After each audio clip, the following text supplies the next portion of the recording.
on. It's easy. 52 cards, neatly arranged by suit and rank. Alone, their value is little more than the number or face with which each is stamped. But let them dance on green felt. Let them be touched by hands that know how to coax the connections, by a mind that can choreograph perfection from the devilish swirl of infinite possibility. And suddenly, 52 separate soldiers become an unforgiving army of kings and queens, deuces and jacks, aces and nines. Then their value is measured in treasure, in hopes and hardship, in wasted lives, in broken men. Come on. It's easy. Let's play.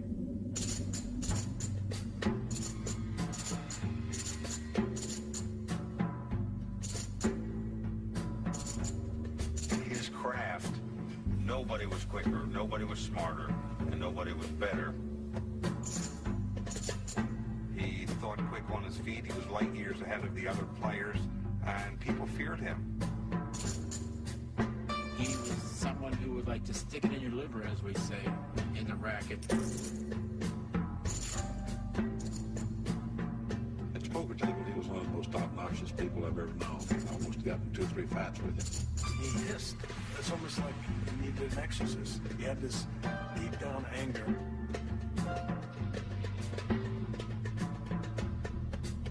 Away from gambling, he was totally a different person. He was the most gentle, caring. He just had the biggest heart. He was generous to a fault.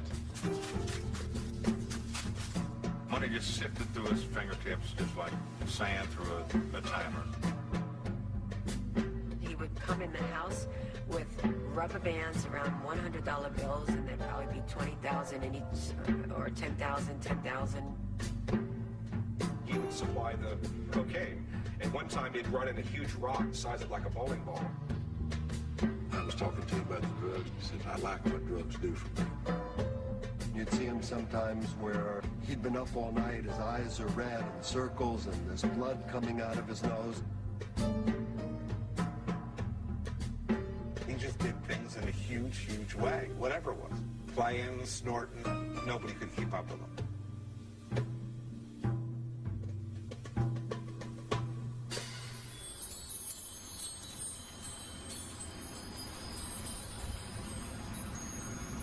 The Mondale pine is a remarkable tree.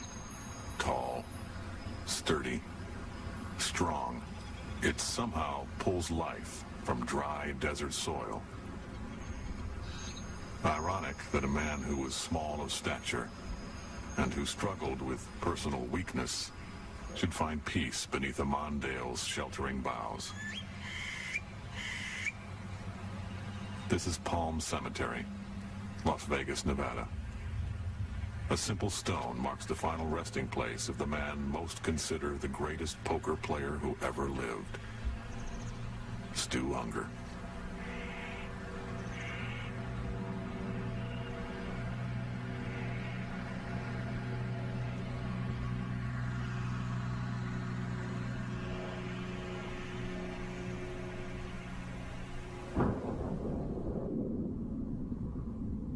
I don't think I'm gonna reach it, but because I put a lot of wear and tear on myself.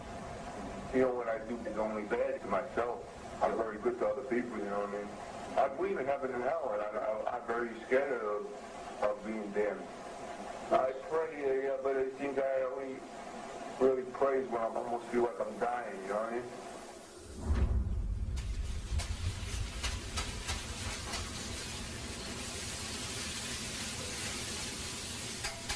I don't think anybody is in this class.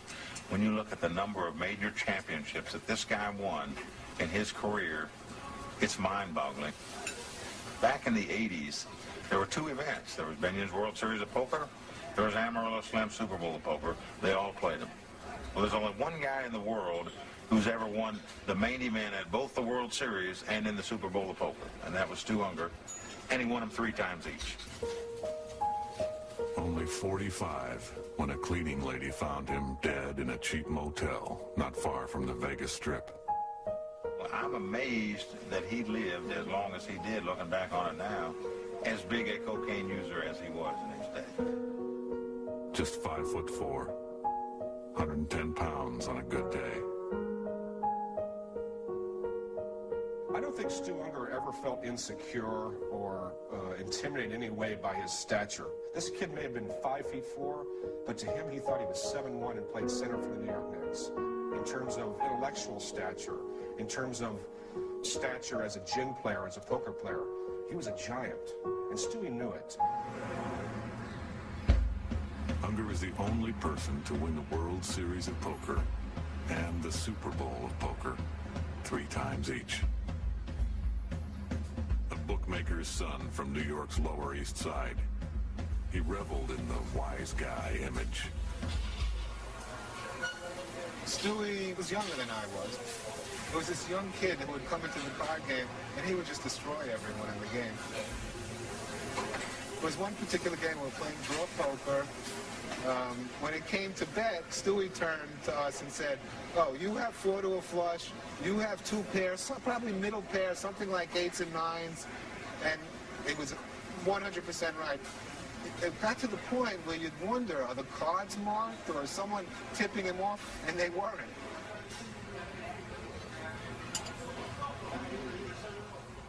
Others say he was a gentle and generous soul, a good husband, a devoted dad. He wanted family. Family meant so much to him. Maybe he didn't have it with his mom and his dad. That's where his softness came. Children. The very last time that I saw my dad, I just said, "Dad, you know I love you, and I'm very proud of you as my dad, and I just want you to know that." And he was like, "Oh, honey," he goes, "that means so much to me." He goes, "because sometimes, you know, I've always thought I could have been a better dad to you, and just to hear you say that, you don't know how much that means to me." And that's the thing that I miss the most, is just those conversations and the way that we connected on that emotional level.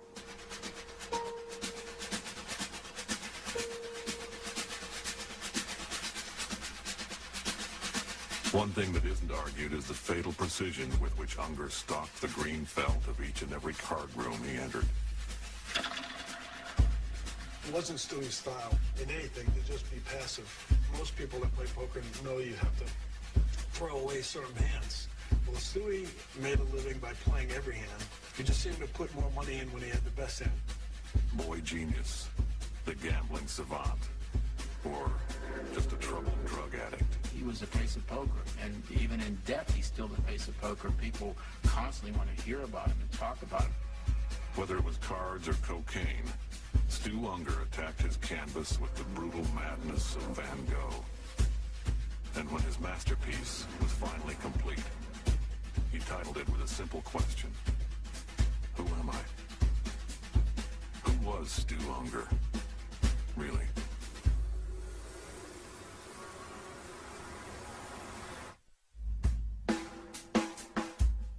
Some people approached me. They said, "We got a young kid in town that likes to play gin rummy. I understand you play gin rummy, and we'd like to set up a game." So I said, "Sure, I'll play." They bring in this little kid. This looked like he might have weighed 90 pounds. And he was so young, it was unbelievable. I mean, I couldn't believe that's the guy I was going to be playing.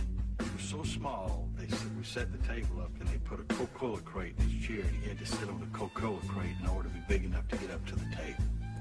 And naturally, he beat me out of 40,000. That was my first introduction to Stu Ungar.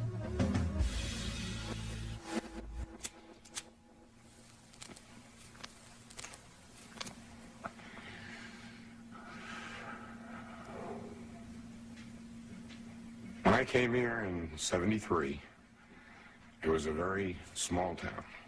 Good old boy network. Small group of people who basically ran the whole town. Everybody knew everybody.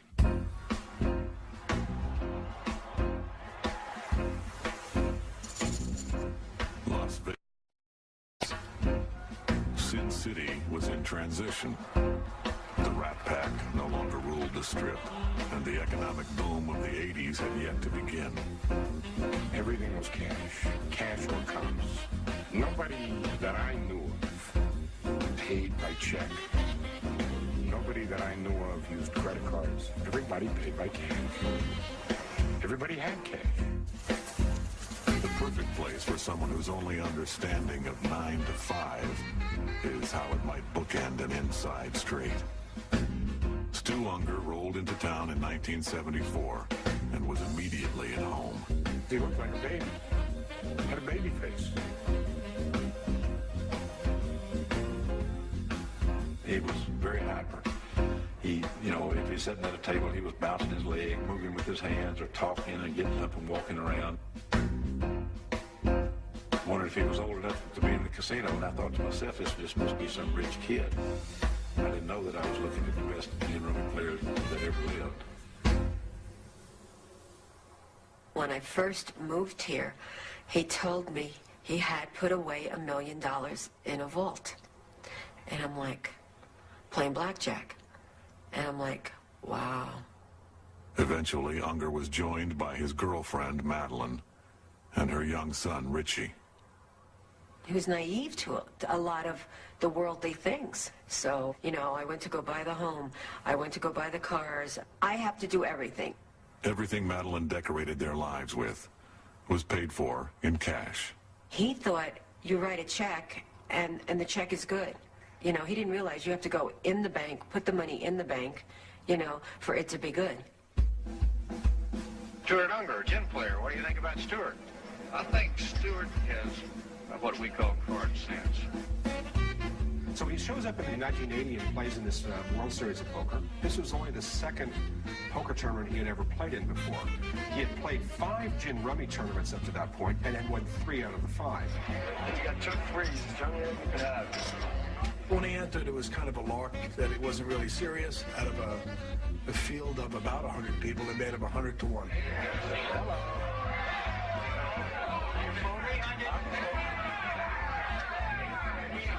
I recall very vividly that an Irish bookmaker changed his line after watching Stewie and just watching him at the different tables. Made him 20 to 1, just based on watching the guy's demeanor.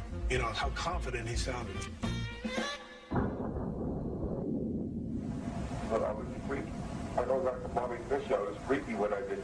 People would teach me a card game that I never played, and 2 days later I'd be better than them at a card game they were playing for 30 years. In terms of freak of nature.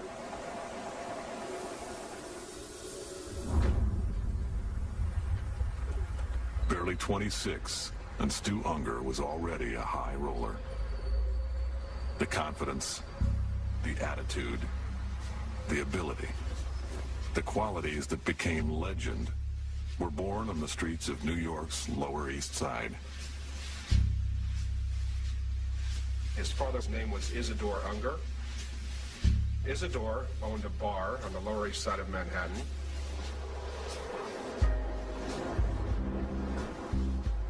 His father was a bookmaker, and Stewie's education, to a large extent, took place in the bar. Bars were hangouts for legal and illicit things, too.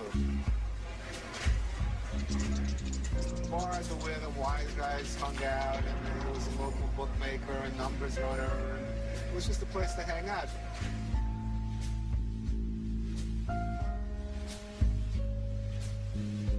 Often after school, Stewie would come to the bar, hang out in the bar, and be associated with a lot of the wise guys, or people that were connected to organized crime. These essentially were Stu Ungar's mentors.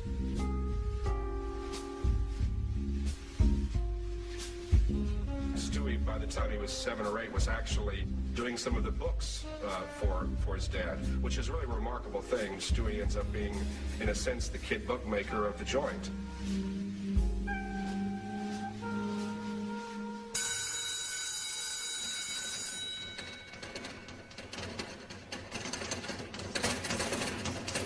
His other teachers, the ones at school, noticed Ungar's uncanny ability with numbers as well. Some suggested he was a genius. He skipped 7th grade because of his intellect. and then quit school in 10th grade, in spite of it.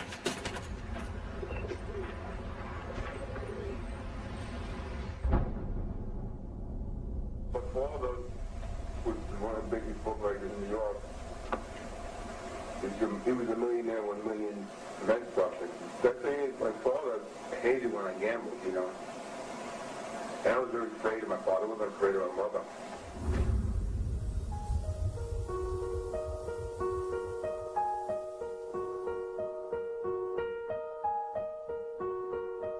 His father was an older man, so he did not really have a close relationship with his father. He had more of a relationship with his mom.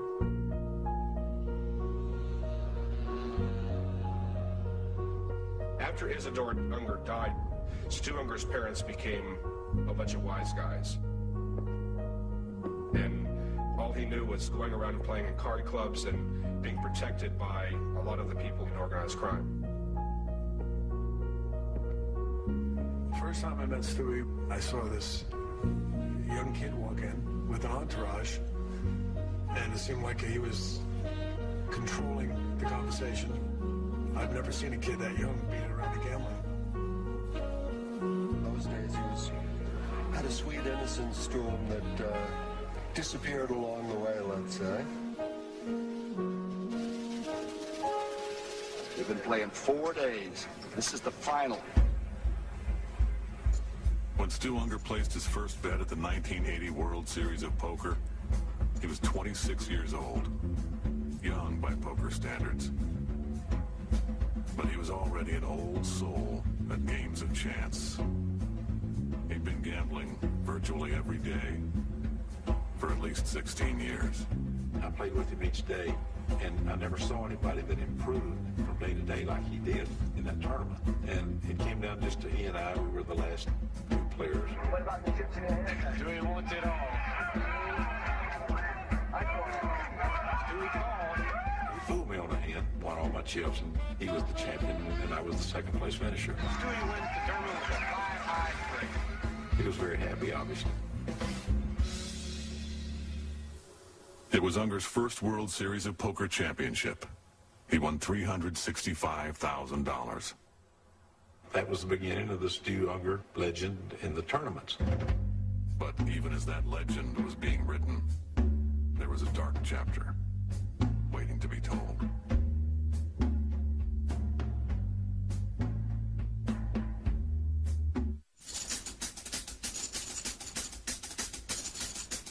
I was at Delmar Racetrack with a couple of poker players, including Stewie, and he is starting to bet with a guy known as the Flipper. And he has a hustle. He flips coins, and he bets you on the outcome. Stewie was going to get involved in this. He was willing to just think he was lucky enough to find a total stranger at the racetrack that flipped coins, wanted to throw his money away. That's how Stewie was. Heads you win, tails you lose. Some people are born to live on the edge of that 50-50 blade. It was 1980. Stu Ungar had just won the World Series of Poker. He had a huge bankroll. His girlfriend Madeline and her son Richie had joined him. 2 years later, they were husband and wife. Richie was a main ingredient that kept us together, and he adored him. They played baseball, they played basketball, and my son was so appreciative to anything he did, and he would introduce everybody. This is my dad. This is my dad.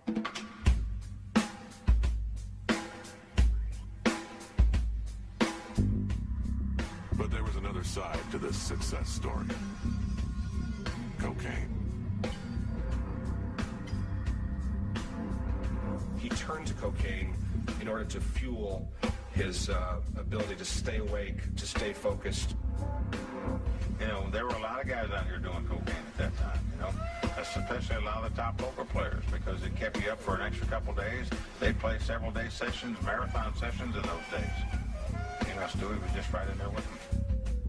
They were staying up 24 hours. He had no clue when somebody said to him, after that, it wasn't fun.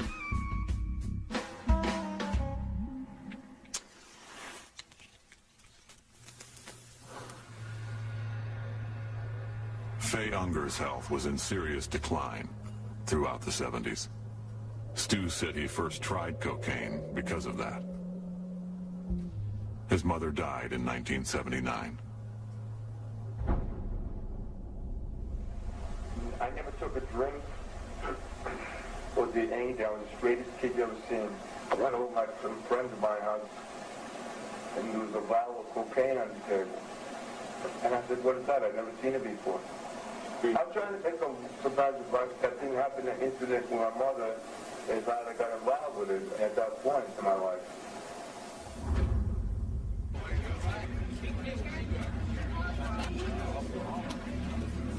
He didn't have control over himself because he got so involved in the drug scene. He couldn't handle adversity, you know, and he would do things that he shouldn't do.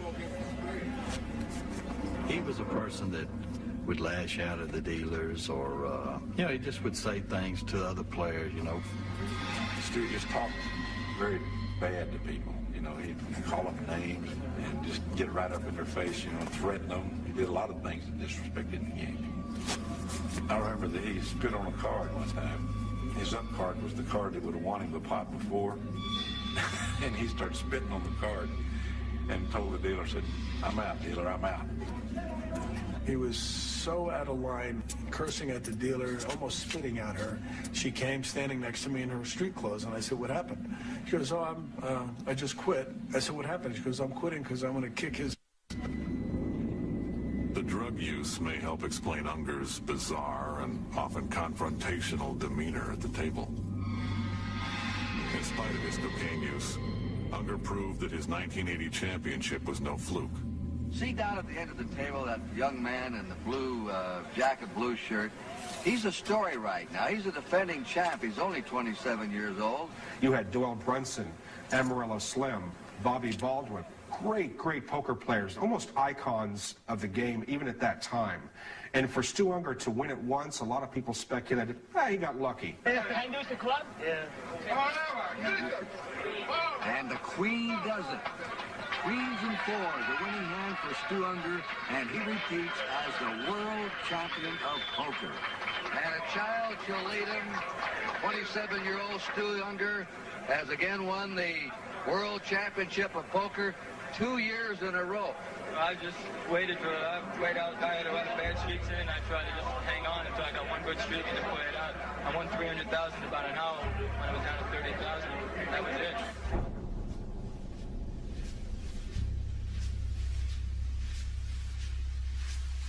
The $375,000 payday marked Ungar as the greatest poker player in the world.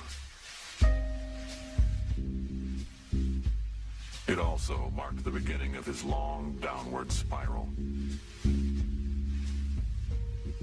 After he won the second World Series, it really went to his head. Instead of paying that house off or getting an investment banker or whatever, no, it was, I'm going out gambling. And then he went downhill. I mean, he went into a deep cavern in his life. Caused mostly by drugs.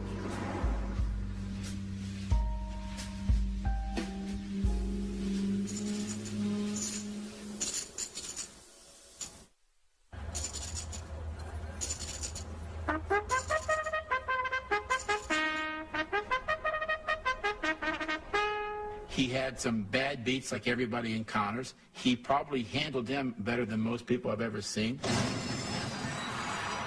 Bet $110,000 on a horse race, and the horses that he bet on were clear by probably 40 or 50 yards to the finish line, and the one horse broke its right front leg. It was a $110,000 loss. Within 20 minutes after that bad beat, he reappeared for the next race. And he simply said, you see what happened, Jimmy? I said, yes, Dewey. He said, how much can I bet on race 8? In my 31 years behind the counter, I had never seen anything that equaled that, and that was Stu Ungar. Action. For a gambler, that word has clear and distinct meaning. It's the movement of money from one bet to the next bet to the next. On and on without stop. It's a constant need to put something at risk. In this case, money. The more, the better. Stu Ungar loved action. He needed it. And he did have an insatiable appetite for action. He was an action freak, as we say. Stewie was a losing sports and horse player. If he had $80,000 in his account, say it's a Saturday morning with a bevy of college football games going on, he would never stop betting until he exercised the whole $80,000.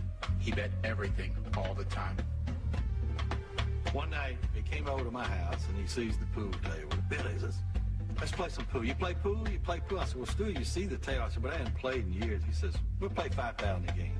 We started playing, and he couldn't play at all. I was just knocking the balls all over the table, and he loses about 70, 80,000 playing pool before he quit.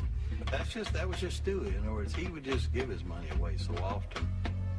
He called me up one day. He said, "Man," he said, "you got to come over." He said, "I just won 140,000 this week." He said, "I got something for you." Went over to his apartment and said, "How you doing?" He said, "Broke." He says, "Lost 140 and another 50 with it." The problem with Stewie was he never really understood the object of the game in terms of being a professional gambler. You know, and the object, of course, is to increase your bankroll, improve your lifestyle, and provide for your family. In 1982, family became a bigger focus in Ungar's life. He and Madeline were married that September. 2 months later, their daughter, Stephanie, was born. When Stephanie was born, he was just blown away. I mean, he just thought she was everything. And my son Richie idolized everything about Stewie. He idolized what he became. Richie would have loved to have been a gambler. They just loved each other. Those family bonds were tested by Ungar's endless need for action and cocaine. Anytime he was around and there was drugs around, everyone knew he was the meal ticket. At times there was a $1,000 a day cocaine habit. I can remember one time at the Dunes Hotel in Las Vegas, he was going up his room to get some. So I go up to the room. We walk in, the desk had a glass tabletop on it. And on the tabletop, all the way across the tabletop, it looked like somebody spilled a bag of salt or flour or something, you know. But I realized it was cocaine. I thought, whoa, this guy's got a problem here.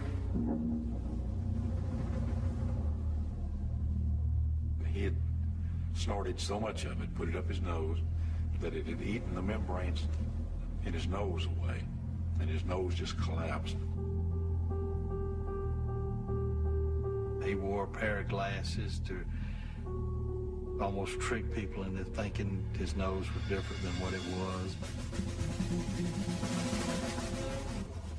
He said he was going to get his nose fixed, but unfortunately what he did was he did not take the proper healing time, and he had his nose collapse from indulging again into the cocaine. Turmoil and tragedy marked the rest of the decade. In 1986, Madeline filed for divorce. In 1989, he lost his son. What happened was Richie didn't come home that evening. He had gone over to the Hilton Hotel. He took the cable, and I guess he decided that this was it. In the parking lot, he took his life. He hung himself.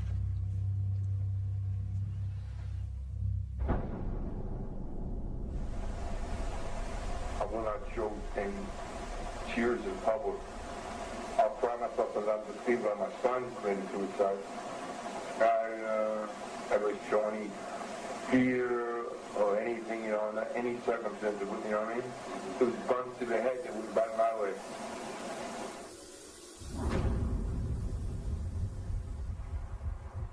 My father always blamed himself for my brother's death. That if he would have just known that that's what he was, you know, that's how depressed he was, that's how upset he was, he would have handled things in a different way. I mean, he was just not the same after that. And that really hurt him. Because he loved that boy. After Richie passed away, I saw him, the use of drugs, even more. He didn't care how he looked. He didn't care how he ate. He just kind of became a recluse.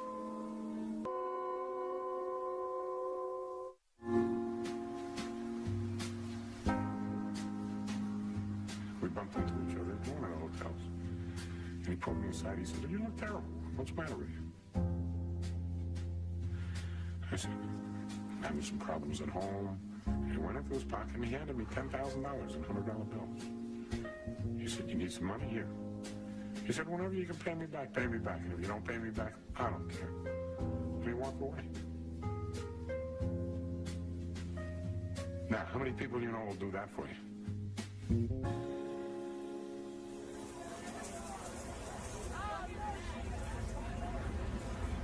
Stu Ungar's generosity is as much a part of Las Vegas lore as his card-playing ability.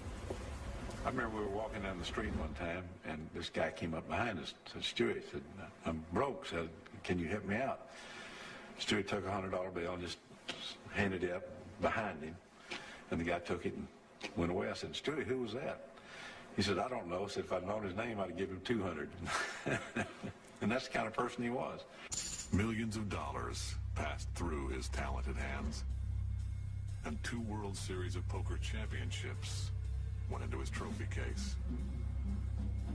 The only thing that matched his dramatic rise was his fall.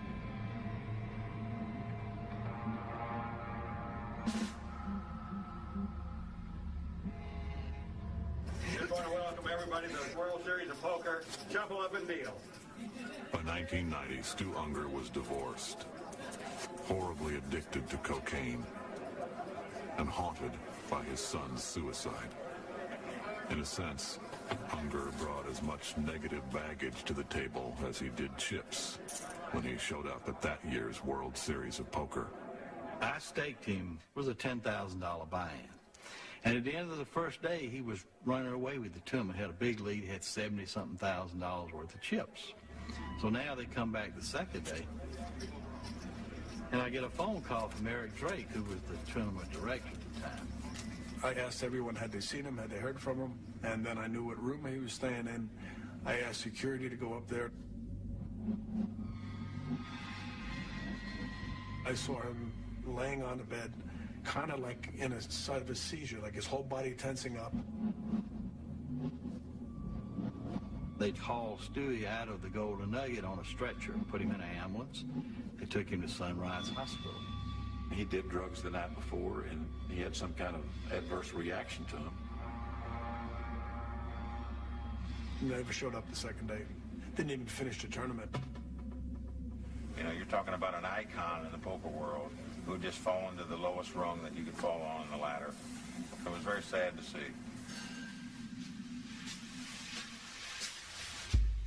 Stu Ungar, who friends say always helped the down and out, was now one of the down and out himself.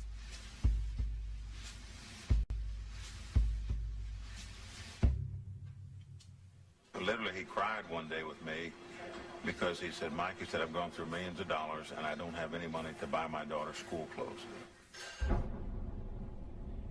I took my daughter down Rio Mall the other day, and she started looking at price tags because I had some of my money, and I said to myself, "What did I do? What am I doing?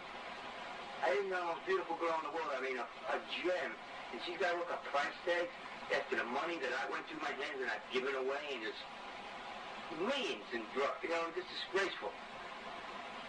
And I felt so bad for her. She said, "What are you worried about that? It's okay." It was so humiliating to me. It was a shame, you know, for her. When he couldn't buy school clothes for his daughter when school was starting, that really got him. That got him.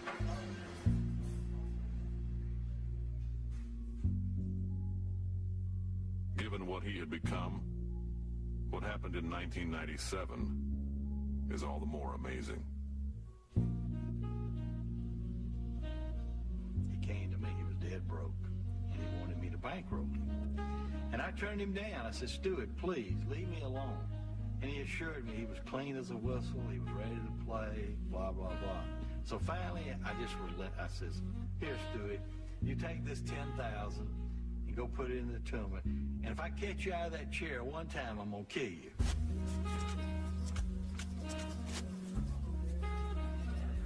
You know, he came in that first day high as a cat.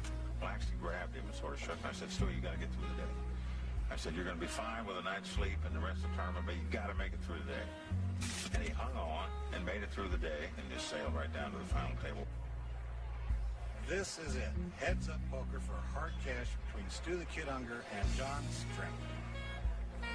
Ungar wasn't alone on his journey to the championship table. In his pocket, next to his heart, was a picture of his daughter, Stephanie. He said that she was his inspiration.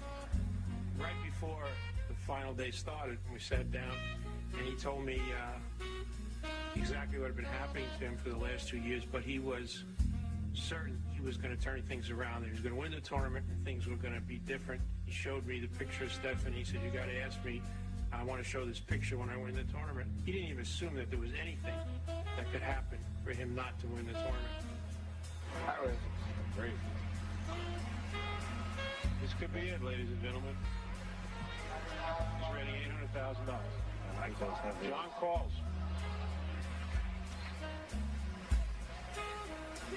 Yes. Deuce. Stewie wins the tournament. Stu Ungar has won 3 World Series of poker. Incredible. One of the greatest comebacks of any human being. Someone literally living in a homeless state, and all of a sudden the next moment he's a millionaire and a 3-time world poker champion. You're older, you're wiser, you're 43 years old. You think you're going to do things differently now? Well, I hope so, Gabe. You know, I've neglected my kids. You know, I've done a lot of stupid things myself. But I want to tell you something for a fact. There's nobody that ever beat me playing cards. The only one that ever beat me was myself. I want my daughter's picture one more time. I love you, honey, and I'll be seeing you soon. Stu Ungar was back, but for how long?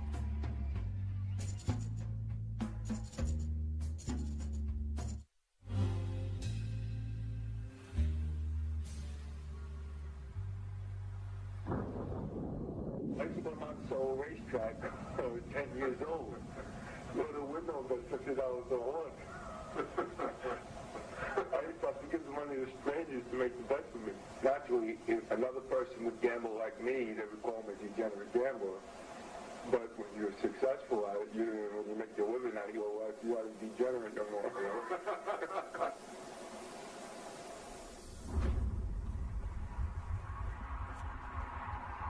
If Stu Ungar's life was guided by a Hollywood screenwriter's pen, there would be a happy ending.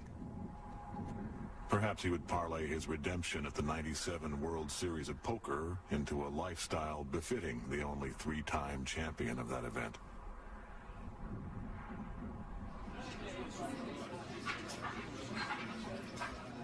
I believed so much that this really was a turnaround, because he said to me, you know, I'm clean. I said, great.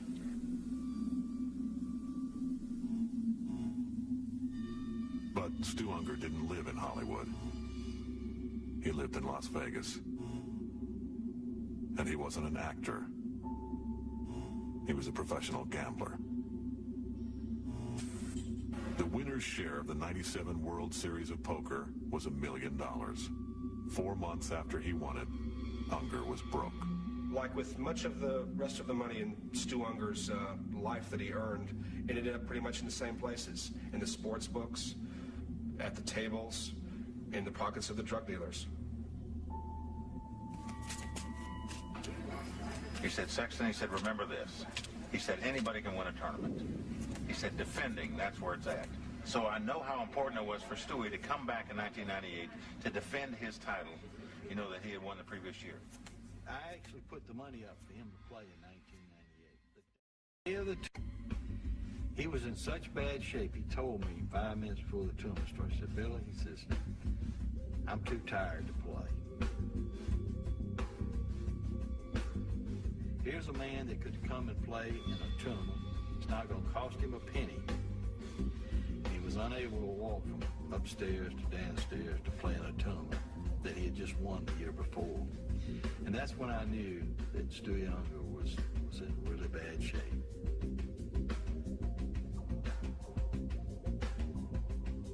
Over the course of the next few months, Ungar was arrested for possession of crack cocaine. The last time I saw my dad, I told him, I said, I don't want to have anything to do with you anymore. I said, I don't want to answer, I'm not going to answer my phone unless you are in drug rehab. I just was trying to play the hard role. Many of the high-stakes players, they all wanted to send him to rehab center, the nicest ones in the country. He didn't want to do it. You can't help people that don't want to help themselves. I found that out through the years. And Stu didn't want to be helped.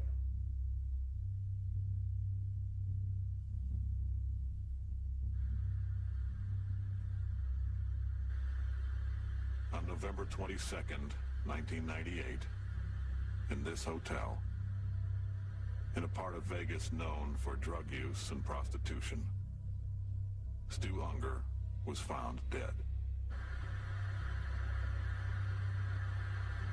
The great irony of Stu Ungar's location of death is the fact that all over Las Vegas for many years he had comp suites. He lived at Caesar's Palace for a time.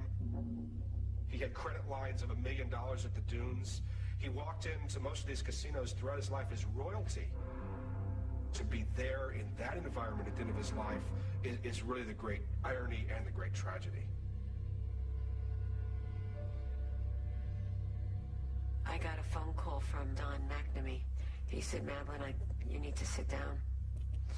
And then he told me. It was hard. Somebody called me and said, the kid died. I said, okay, what are you going to do? Everybody felt terrible, but it wasn't a surprise.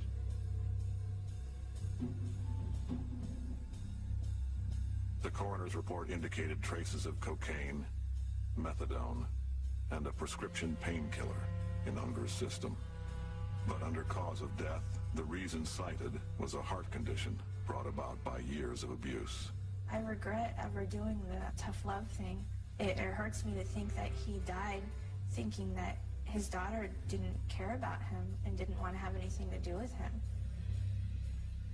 I wanted to tell him, no, I do still love you. I still want you in my life. That's why I'm doing this, because I want you so much, you know? So.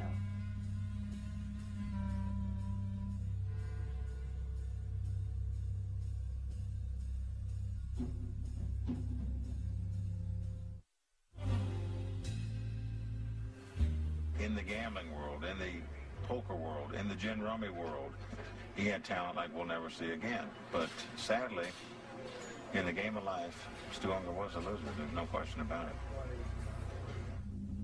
Stu Ungar's self-portrait is a complicated canvas, painted with equally balanced strokes of genius, pain, and self-abuse.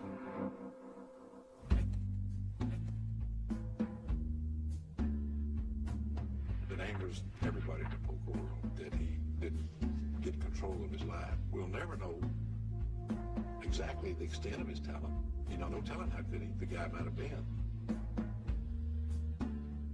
The expansion of poker now and the popularity and the people making all this money, I mean, who knows what this kid would have been worth today in this environment.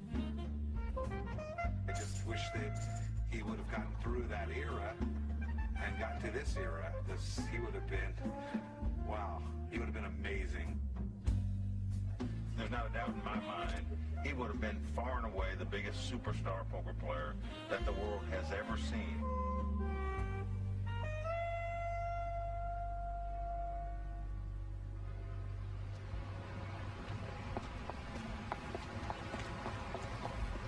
On November 26, 1998, Stu Ungar was laid to rest.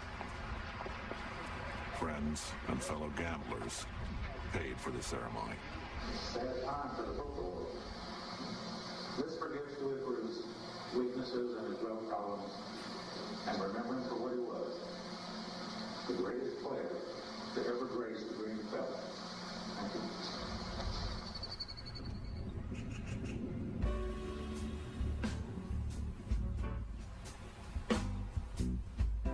Stu Ungar never held what most people would call a real job. That said, it's been estimated he earned nearly $30 million in his gambling career. At the time of his death, all he had left was the $800 investigators found in his pocket. He was 45 years old.